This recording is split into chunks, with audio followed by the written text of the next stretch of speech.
इसी मंच पर से कहा था कि ये जो मंच बना है वो टीएमसी के पतन का स्मारक है। कहा था कि नहीं कहा था, याद है आप लोगों को? आप लोगों को याद है? आज मंच कहीं नजर आ रहा है, टीएमसी कहीं नजर आ रही है। ये आपकी ताकत, ये आपका प्यार और ये आपके आशीर्वाद के कारण हुआ है। भाइयों बहनों, बाणेश्वर शिव मंदिर, कामतेश्वरी मंदिर, मदन मोहन मंदिर, आस्था के ऐसे अनेक स्थानों की इस धरती पर आकर हर किसी के मन को बहुत शांति मिलती है, शांता मिलता है। महाराजा नरनारायण, वीर चिल्ला रॉय के शौर्य,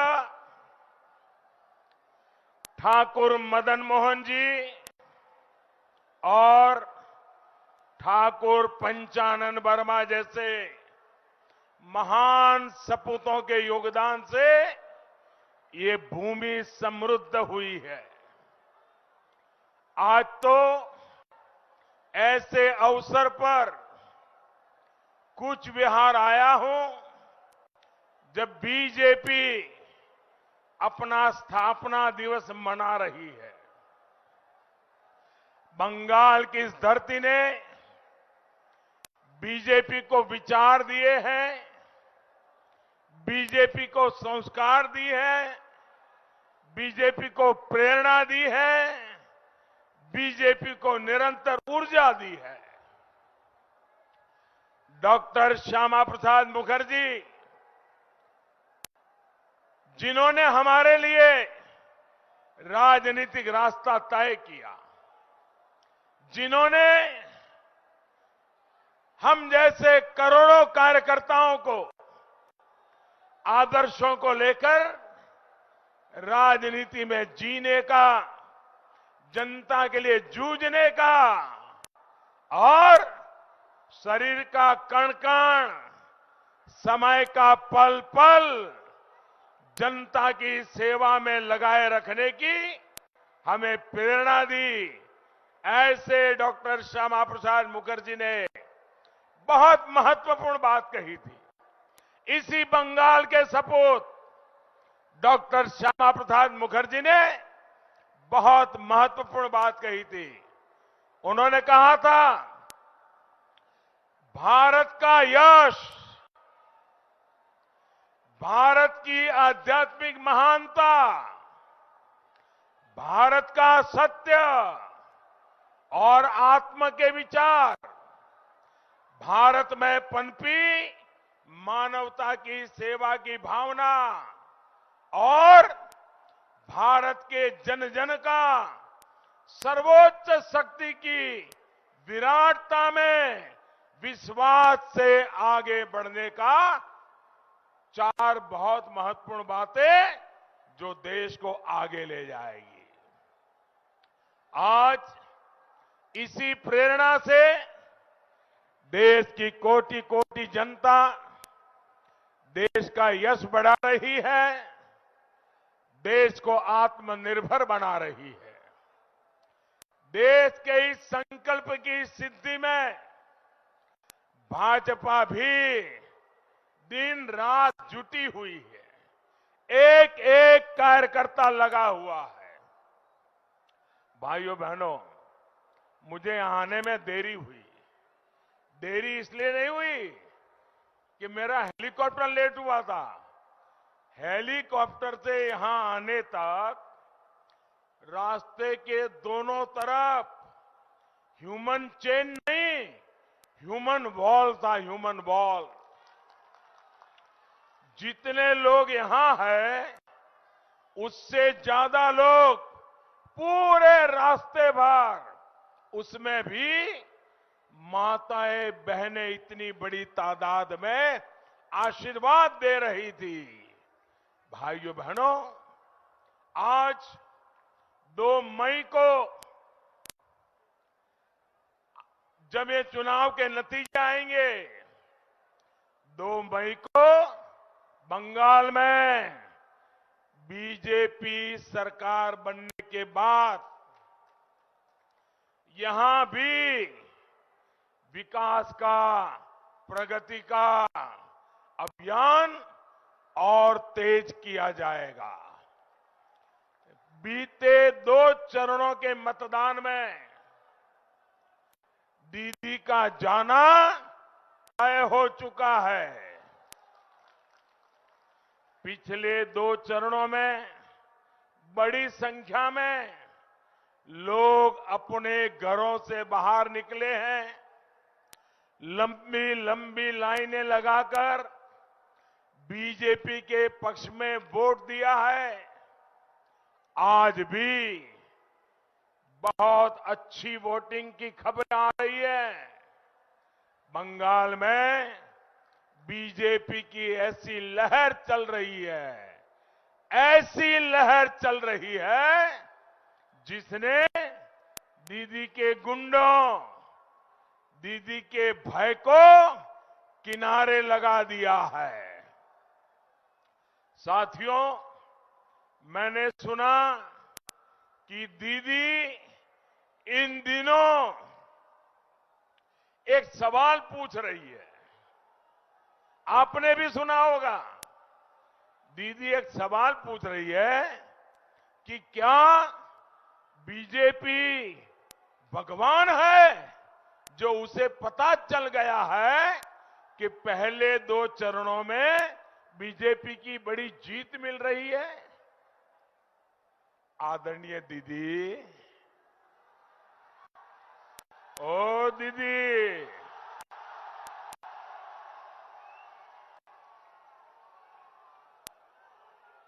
अरे दीदी,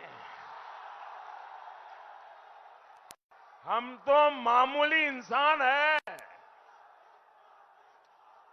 और ईश्वर की आज्ञा से, ईश्वर के आशीर्वाद से देश सेवा में लगे हैं।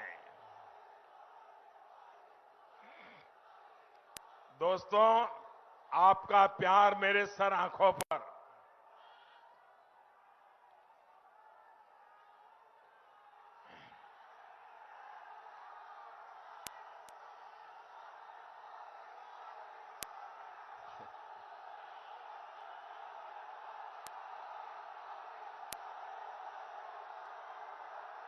मैं आपके इस प्यार को कभी भूल नहीं पाऊंगा। दोस्तों, आपके आशीर्वाद मेरे लिए बहुत बड़ी ताकत है। ये जो आप प्यार दे रहे हैं ना, आप जो प्यार दे रहे हैं, 2 मई के बाद बीजेपी सरकार बनने के बाद मैं ये प्यार ब्याज समेत इस इलाके का विकास करके लौटाऊंगा।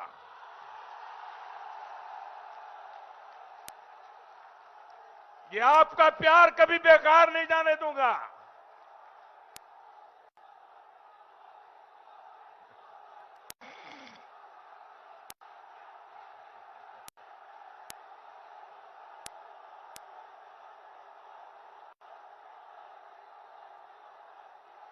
भारत माता की। देखिए, दीदी पूछ रही है, हम भगवान हैं क्या, हमें विजय का कैसे पता चल गया। लेकिन दीदी, ओ दीदी, चुनाव में कौन हार रहा है, कौन जीत रहा है, ये पता करने के लिए भगवान को कष्ट देने की जरूरत नहीं है। ये जो जनता जनार्दन है ना, वो ही भगवान का रूप होती है। अरे, जनता जनार्दन का चेहरा देख करके पता चलता है कि हवा का रुख क्या है। यही तो ईश्वर का अवतार है। और दूसरा दीदी, आदरणीय दीदी, दूसरी बात जो है कि चुनाव नतीजों का पता कैसे चलता है, अनुमान कैसे लगता है। एक तो आपका गुस्सा, आपकी नाराजगी, आपका व्यवहार, आपकी वाणी, इन सबको देखकर एक बच्चा भी बता सकता है कि दीदी टीएमसी आप चुनाव हार चुकी है, दीदी आप मैदान छोड़ चुकी है। रोज आप सुनिए, रोज आपको कहना पड़ रहा है कि आप नंदीग्राम जीत रही है, नंदीग्राम जीत रही है। आदरणीय दीदी, ओ दीदी, दीदी जिस दिन आपने चुनाव के दिन पोलिंग चल रहा था, नंदीग्राम में पोलिंग बूथ में जो खेला किया, जो बातें कही, उसी दिन पूरे देश ने मान लिया था कि आप हार गई है। इसके लिए भगवान को पूछने की जरूरत नहीं है दीदी। जब आपकी पार्टी ये घोषणा कर देती है कि दीदी अब बनारस से लोकसभा चुनाव लड़ेगी, तो कोई भी समझदार व्यक्ति बड़ी आसानी से समझ सकता है कि टीएमसी का सुपड़ा साफ होने जा रहा है। बंगाल में अब टीएमसी नहीं बच सकती है। दीदी को राजनीति करनी होगी तो बंगाल के बाहर जाना पड़ेगा, ये आपकी पार्टी बोल रही है। क्या ये सुनने के बाद भगवान को तकलीफ देने की जरूरत है क्या? भगवान को पूछने की जरूरत है क्या? आपको भी समझ आता है कि नहीं आता है? आपको भी पता चलता है कि नहीं चलता है दीदी हार रही है? आप बताइए, आपको लगता है कि नहीं लगता है? आदरणीय दीदी, ओ दीदी, अभी हाल में ही आपने कहा, देखिए एक महत्वपूर्ण बात है, अभी हाल ही में आपने कहा कि सभी मुसलमान एक हो जाओ, वोट बंटने मत दो।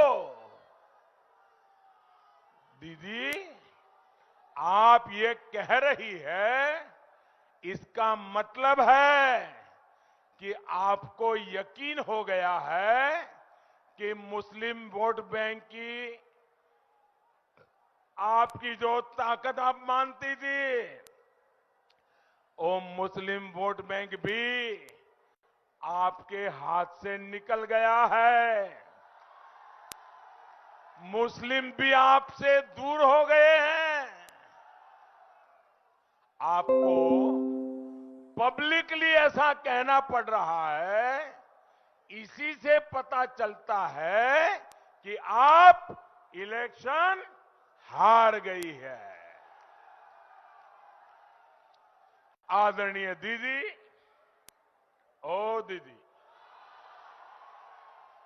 आप वैसे तो चुनाव आयोग को गालियां देती रहती हैं, सुबह शाम एक ही बात करती रहती है, लेकिन जो बात आप बोल रही है, अगर हमने कहा होता कि सारे हिंदू एकजुट हो जाओ, बीजेपी को वोट दो, तो दीदी ये इलेक्शन कमीशन हमें 8-10 नोटिस भेज देता। प्रधानमंत्री को भी नोटिस आती, अध्यक्ष को भी आती, उम्मीदवार को भी आती।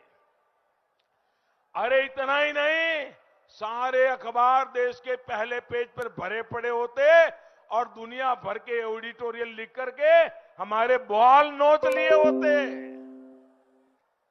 दीदी, मुझे पता नहीं है कि आपको चुनाव आयोग ने नोटिस भेजा है या नहीं, लेकिन आपकी ये बात साफ बताती है कि आप जिनके भरोसे चुनाव के मैदान में थी, वे भी अब आपसे चले गए हैं और आप पब्लिकली उनको कह रही हो, मुसलमानों एक हो जाओ, मुसलमानों एक हो जाओ, मुसलमानों एक हो जाओ, मुझे बचाओ, मुझे बचाओ, मुझे बचाओ। ये दीदी बोल रही है। दीदी, इसका मतलब ये होता है कि आप चुनाव हार रही हो।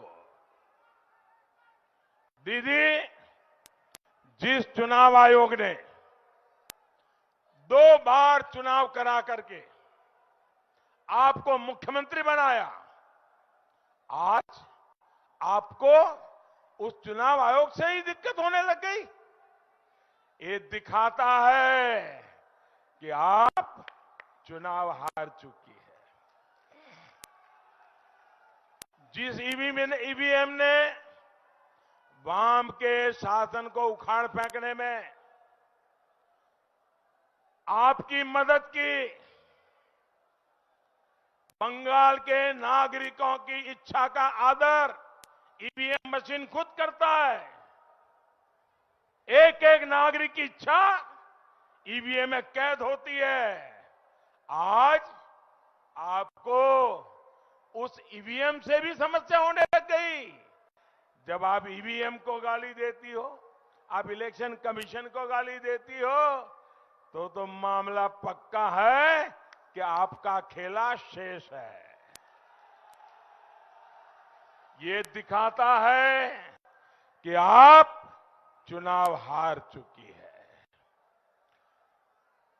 जिस केंद्रीय वाहिनी की मांग आप खुद करती थी, मांग करती थी कि केंद्रीय सुरक्षा बलों के हाथ में ही चुनाव होना चाहिए, दीदी आप आज उन पर गुस्सा कर रही हैं, उनको बदनाम करने के लिए भाषा बोल रही है, षड्यंत्र कर रही हो।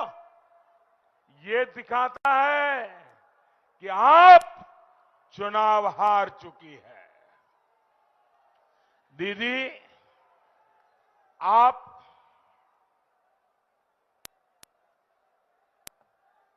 एक राज्य की सीएम है। 2 फेज का चुनाव हो चुका है। बहुत शांतिपूर्ण मतदान हुआ। करीब करीब 80% से ज्यादा वोट पड़े। मैं भी गुजरात में मुख्यमंत्री था। इतना अगर वोटिंग होता है, शांतिपूर्ण होता है, तो सीएम के नाते मैं गर्व से कहता हूं कि देखिए मेरे राज्य में शांतिपूर्ण मतदान हुआ, मेरे राज्य में इतना ज्यादा मतदान हुआ, मैं गर्व करता था। दीदी, यहां शांतिपूर्ण मतदान हो रहा है, 80% से लोग ज्यादा मतदान करने जा रहे हैं और आप परेशान हो, आप गर्व नहीं कर रहे हो। यही बताता है दीदी कि आप चुनाव हार रही हो। साथियों, बीजेपी की रैली में भारी संख्या में लोग आ रहे हैं, दिखता है साहब। बहन बेटियां आ रही हैं, लेकिन दीदी कहती है कि ये जो लोग आए हैं ना, वो पैसे लेकर यहां आते हैं। मुझे बताइए भाई, क्या आप पैसे लेकर के यहां आए हैं क्या? जोर से बोलिए, पैसे लेकर के आए हैं क्या? पैसे लेकर के आए हैं क्या? पैसे मिलने वाले हैं इसलिए आए हैं क्या? ये दीदी आप पर झूठा आरोप लगाती है कि नहीं लगाती? ये दीदी आपको बदनाम कर रही है कि नहीं कर रही है? दीदी ने आपका अपमान किया है कि नहीं किया है? तो दीदी को सजा दोगे कि नहीं दोगे? सजा दोगे कि नहीं दोगे? इस चुनाव में जबरदस्त सजा दोगे कि नहीं दोगे? कमल के निशान पे बटन दबा के सजा दोगे कि नहीं दोगे? भाइयों बहनों, बंगाल की ईमानदार जनता पर दीदी का ये संगीन आरोप इस बात की गवाही है कि आप चुनाव हार चुकी है।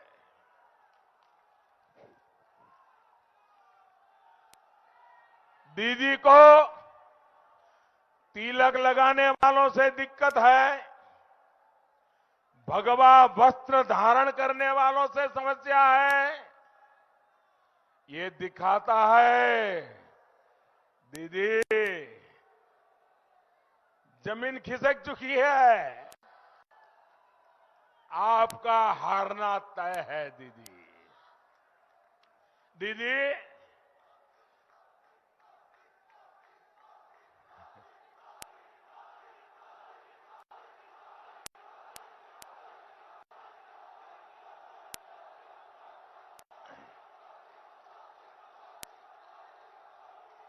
दीदी लोग कहते हैं कि आप फुटबॉल बहुत खेलती है। दीदी हमने सुना है फुटबॉल में एक होता है ओन गोल। आप चुनाव के मैदान में सेल्फ गोल कर चुकी है। आपने खुद ही अपनी सच्चाई स्वीकार कर ली है। भाइयों बहनों, टीचरों की भर्ती हो या फिर लोगों के काम, आपने सिर्फ तुष्टीकरण किया। बंगाल के सामान्य लोगों को, बंगाल के नौजवानों, यहां के किसानों को आपने अपने हाल पर छोड़ दिया। 10 साल तक आपके तोलाबाज बंगाल लूटते रहे। आदरणीय दीदी, आप देखती रही। 10 साल उत्तर बंगाल के साथ अन्याय हुआ। आदरणीय दीदी, आप देखती रही। 10 साल यहां जब रक्त बहा, मां बहनों के आंसू बहे। आदरणीय दीदी, आप देखती रही। 10 साल दलित, वंचित, पिछड़ों, आदिवासियों, टी गार्डन मजदूरों के साथ धोखा हुआ। दीदी, आप देखती रही, आंखें बंद करके बैठी रही। 10 साल कृषक सिंचाई और भंडारण की सुविधाओं से वंचित रहे। फोड़े राज से परेशान रहा। दीदी, आप देखती रही। टीएमसी के कार्यकर्ता, नेता, मंत्री खेला करते रहे और दीदी देखती रही। 10 साल तस्करी और घुसपैठ होती रही। दीदी देखती रही। देखिए, कोई मेरे साथ जो डॉक्टर हैं, जरा देखिए, वो माता जी जरा पानी वगैरह दीजिए, उनकी चिंता कीजिए।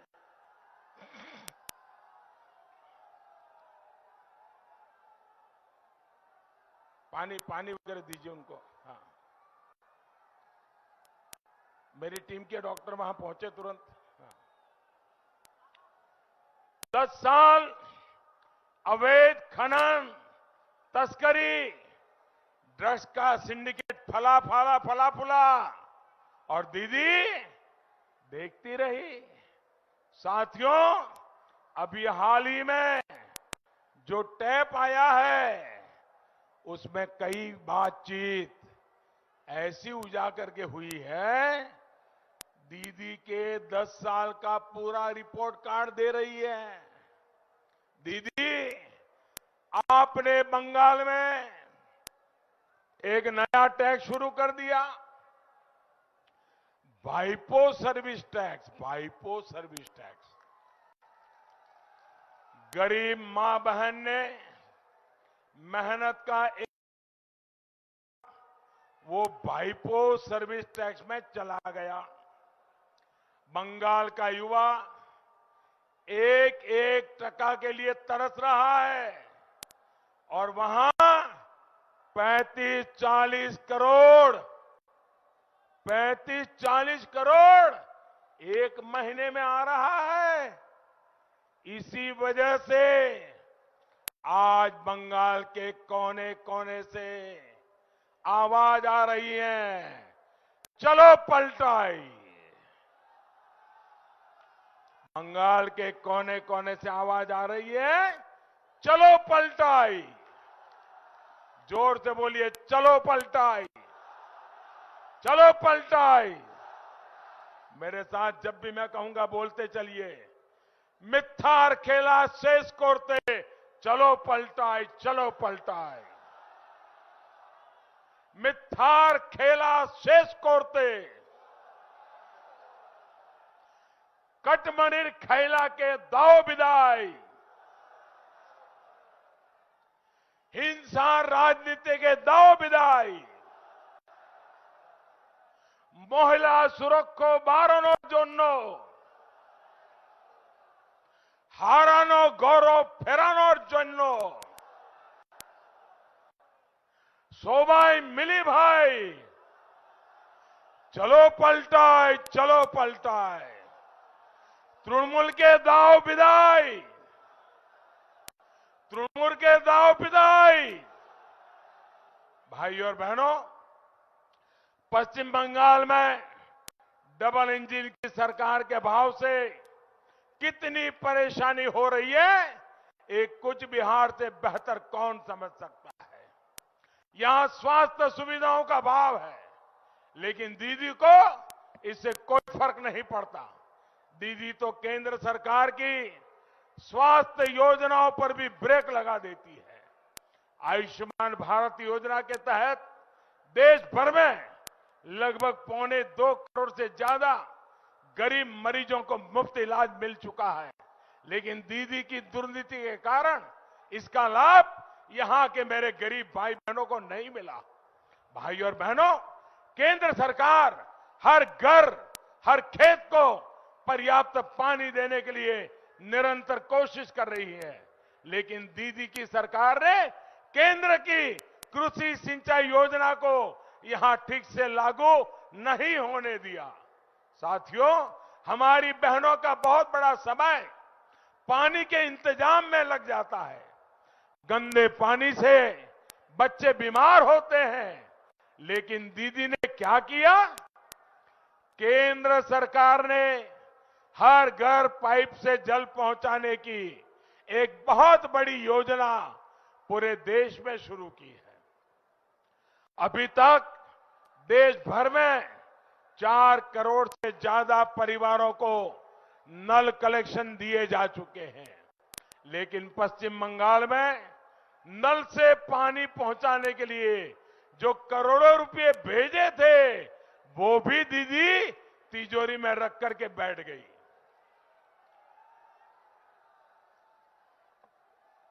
साथियों, मैं आपको आश्वस्त करता हूं कि बंगाल में बीजेपी सरकार बनते ही पानी की समस्या को दूर करने के लिए, हर घर पाइप से जल पहुंचाने के लिए डबल ताकत से काम किया जाएगा। यहां के कृषक परिवारों के लिए, विशेष रूप से छोटे कृषकों को तो डबल इंजन की सरकार से बहुत लाभ होने वाला है। देश भर में भंडारण से जुड़ा, कोल्ड स्टोरेज से जुड़ा आधुनिक इंफ्रास्ट्रक्चर खड़ा करने के लिए 1 लाख करोड़ रुपए का विशेष फंड केंद्र सरकार ने बनाया है। नए कृषि कानूनों से भी भंडारण, कोल्ड स्टोरेज और कृषि आधारित शिल्प के लिए बहुत प्रोत्साहन मिलने वाला है। आलू सहित हर प्रकार के फल सब्जी से जुड़े कृषकों को जब कोल्ड स्टोरेज मिलेगा, प्रोसेसिंग उद्योग निकट ही मिलेंगे, तो इससे बहुत बड़ा लाभ मेरे कृषक भाइयों को होगा। जूट किसानों के लिए एमएसपी में केंद्र सरकार पहले ही कई गुना बढ़ोतरी कर चुकी है। यहां जूट की अलग अलग पैकेजिंग से जुड़े उद्योग लगे, सेल्फ हेल्प ग्रुप से जुड़ी बहनों को इससे जोड़ा जा सके, इसको प्रोत्साहित किया जाएगा। इसके अलावा पश्चिम बंगाल के सभी कृषक परिवारों को पहली कैबिनेट बैठक में ही, और मैं आपसे कहूंगा हर किसान के घर पे मेरी ये बात पहुंचानी है। पहुंचाओगे? गांव गांव जाके पहुंचाओगे? हर एक किसान के घर जाकर के बताओगे? तो मैं बताता हूं क्या बताना है। 2 मई के बाद बीजेपी की सरकार बनेगी और पहली कैबिनेट में जो काम हम करने वाले हैं वो आप किसानों को घर घर जाकर के बताइए। पीएम किसान सम्मान निधि का लाभ हर किसान को मिल जाएगा। बंगाल की बीजेपी की सरकार की कोशिश होगी कि हर किसान के खाते में, ये बात पहुंचाइए, हर किसान के खाते में जल्द से जल्द 18,000 रुपये। कितने? जरा जोर से बोलिए, कितने? 18,000 रुपये। कितने?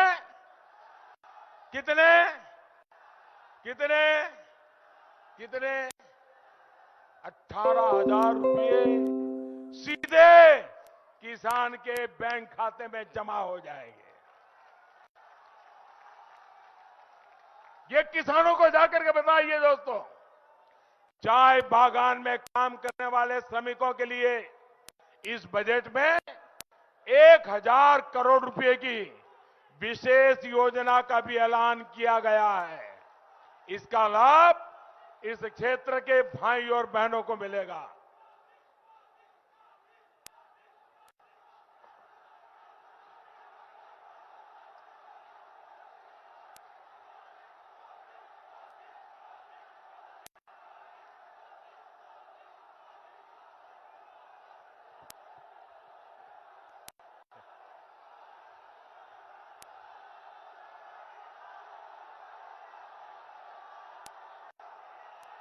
आप इतना प्यार कर रहे हो, इतना प्यार कर रहे हो, यहां से जाने का मन ही नहीं करेगा।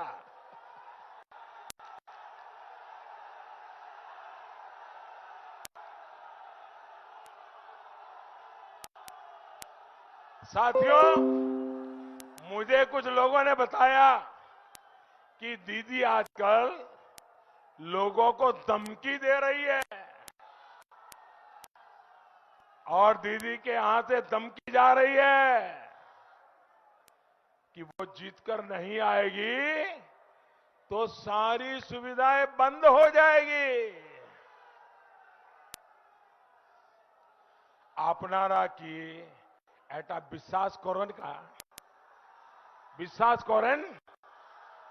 करें एटी संपूर्ण मिथ्या असत्य कथा जनमानुष के विभ्रांत कोरार व्यर्थ चेष्टा আর সফল হবে না।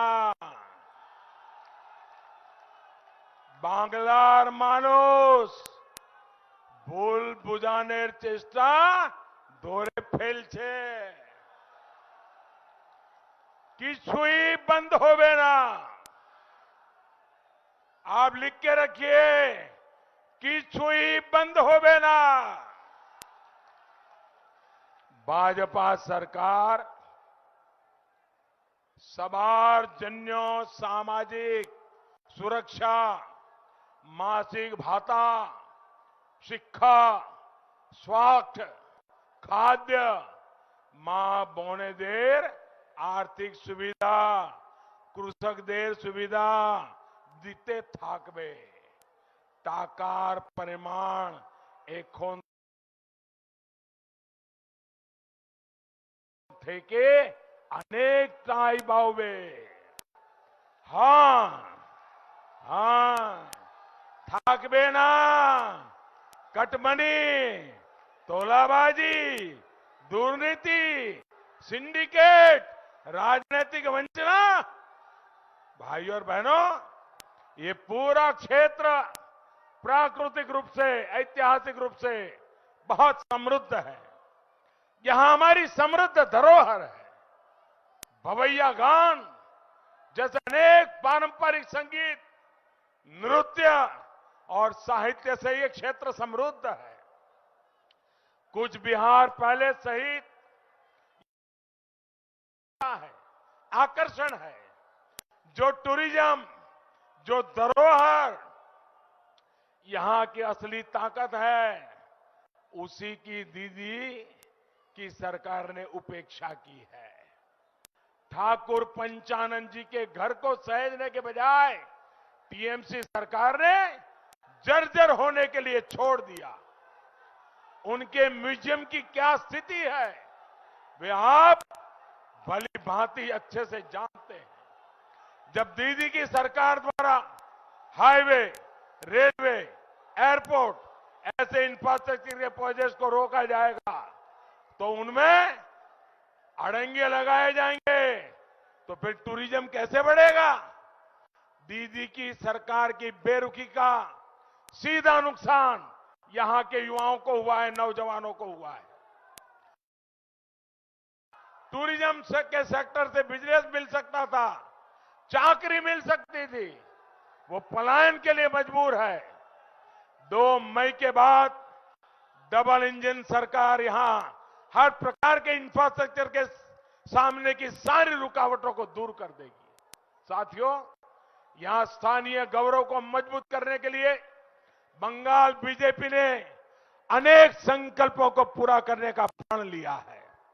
आप लोगों की बरसों पुरानी मांगों पर बंगाल की बीजेपी सरकार तेजी से काम करेगी। जिस राष्ट्रीय शिक्षा नीति को दीदी की सरकार ने रोक रखा है, वो भी यहां लागू की जाएगी। इस नीति के बाद स्थानीय भाषा में पढ़ाई और आसान हो जाएगी। इसका बहुत बड़ा लाभ यहां के युवाओं को मिलेगा। नारायणी सेना बटालियन को लेकर जो भ्रम टीएमसी फैला रही है, वो भी 2 मई के बाद दूर हो जाएगा। अब सब कुछ ही दिनों की बात है, बस कुछ ही दिनों की बात है। अब तुष्टीकरण और भेदभाव नहीं, सबका साथ, सबका विकास, सबका विश्वास मिलेगा। आपको बस एक ही ध्यान रखनी है, लोकसभा चुनाव की तरह इस बार भी पौधे छाप, टीएमसी साफ। पौधे छाप, पौधे छाप, पौधे छाप। आप घर घर जाएंगे, घर घर जाएंगे, ज्यादा से ज्यादा मतदान करवाएंगे। पूरे राज्य में 1 नंबर का मतदान आपका होगा, पूरी ताकत से होगा। लोगों को घर से ले जाओगे, लोगों को समझाओगे, दीदी के गुंडे आ जाए तो भी जाओगे, पक्का जाओगे। बहुत बहुत धन्यवाद। मेरे साथ पूरी ताकत से बोलिए, भारत माता की, भारत माता की, भारत माता की। बहुत बहुत धन्यवाद दोस्तों।